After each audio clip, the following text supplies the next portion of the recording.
Sunrise recording studio Patna.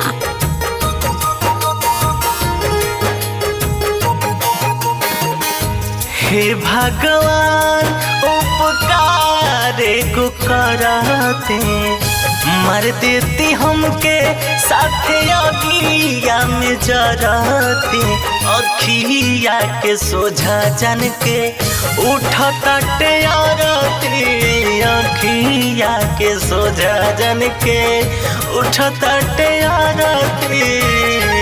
Sunrise recording studio Patna.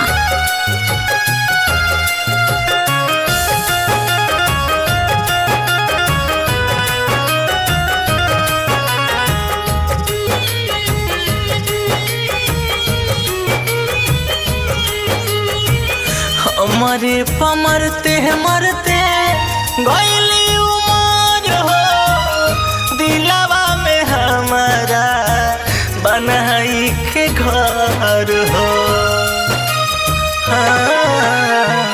हमारे पमरते मरते गईली उमर हो दिलवा में हमारा बना के घर हो।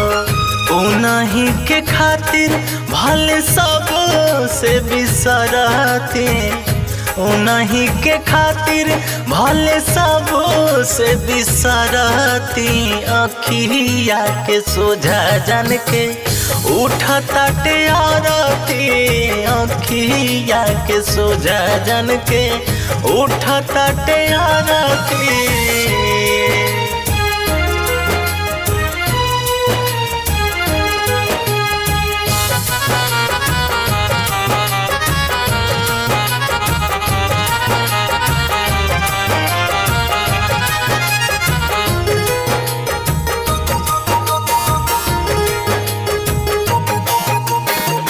कहली हली कहे हो सबका से दूरी हमसे बतैली ना अपन मजबूरी। कहली हली कहे हो सबका से दूरी हमसे बतैली ना अपन मजबूरी। संदीप तिवारी लालू से भले लड़ती संदीप तिवारी लालू से भले लड़ती अखिया के सोझा जन के उठता टेरती अखिया के सोझा जन के उठता टेरती।